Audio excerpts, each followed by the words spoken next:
As a Christian, I firmly believe that Jesus is the Son of God.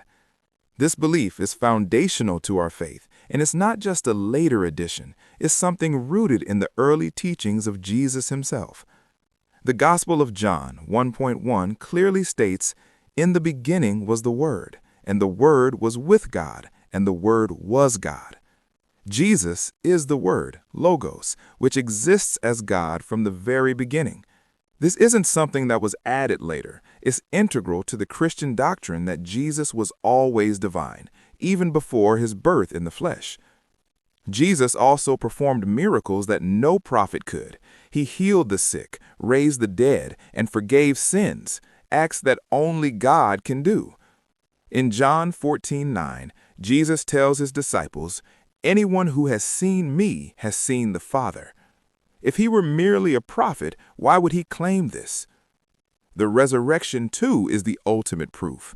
If Jesus were just a man, how could he rise from the dead? The resurrection of Jesus was not just a spiritual event, but a physical victory over death, proving his divinity. This was the foundation of Christian belief, and this doctrine has been maintained since the earliest Christian writings. Thank you for your points, but I would like to challenge the idea that Jesus' divinity is clear from the start. You mentioned John 1:1, "In the beginning was the Word, and the Word was God," and I agree that this verse has been historically interpreted as referring to Jesus. However, there's a critical question here. Was this idea present from the beginning of Jesus' ministry, or did it develop later? The belief in Jesus as divine did not emerge immediately from his teachings. Early followers of Jesus saw him primarily as a prophet and messenger. The idea of his divinity evolved over time, especially after the events surrounding his death and resurrection. In fact, many scholars argue that the Trinitarian concept of Jesus as the Son of God was not formally articulated until the Council of Nicaea in 325 CE, more than 3 centuries after Jesus' death. Now, in Islam, we do not deny that Jesus performed miracles, but those miracles were granted to him by God's permission. In Surah Al-Imran 3:49, the Quran says, "Indeed, I am the servant of Allah. He has given me the scripture and made me a prophet." This is the essence of Islam's position. Jesus was a prophet, not divine. His role was to call people to worship the one true God, not to declare himself as God. I see your point, but I think the timeline of Jesus' divinity needs further clarification.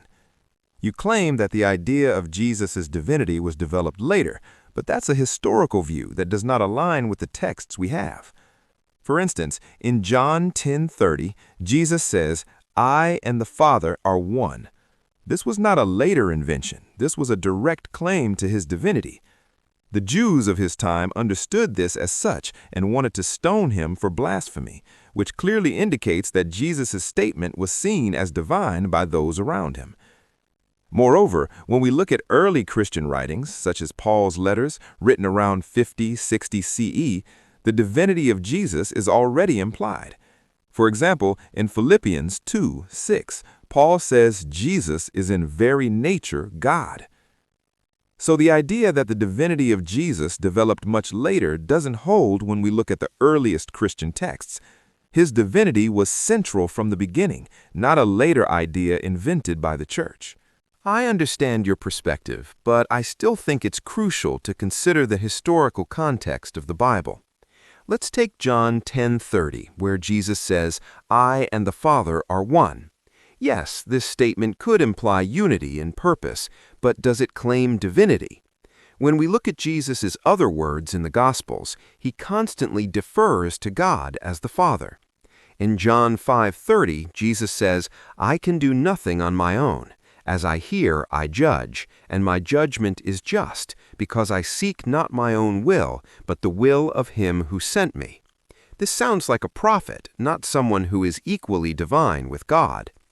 Also, you mentioned Paul's letters. Yes, they reflect a growing belief in Jesus' divinity, but they also show a shift from the teachings of Jesus himself. Paul's writings were interpretations of Jesus' message, and Paul never met Jesus in person. His letters were written decades after the death of Jesus, and they developed ideas that may not align perfectly with what Jesus actually taught. I understand your perspective, but after all the evidence, from the early gospel accounts to the letters of Paul, it is clear that the belief in Jesus as the Son of God was not an invention of later Christians, but a truth central to Christian teaching from the beginning. The miracles, the resurrection, and the clear statements of divinity in the Gospels are all irrefutable evidence that Jesus is not just a prophet. He is the Son of God, and his divinity is woven into the very fabric of Christianity. While I respect the Christian faith, from an Islamic perspective, the concept of Jesus as the Son of God is incompatible with the belief in God's oneness. Jesus was a prophet who called people to worship the one true God, not himself. The idea of divinity added to Jesus' character is, in my view, a result of later interpretation and doctrinal development, not something he himself claimed. In Islam, we honor and respect Jesus as a messenger, but we do not believe he is divine. God is one, and no one shares his divinity.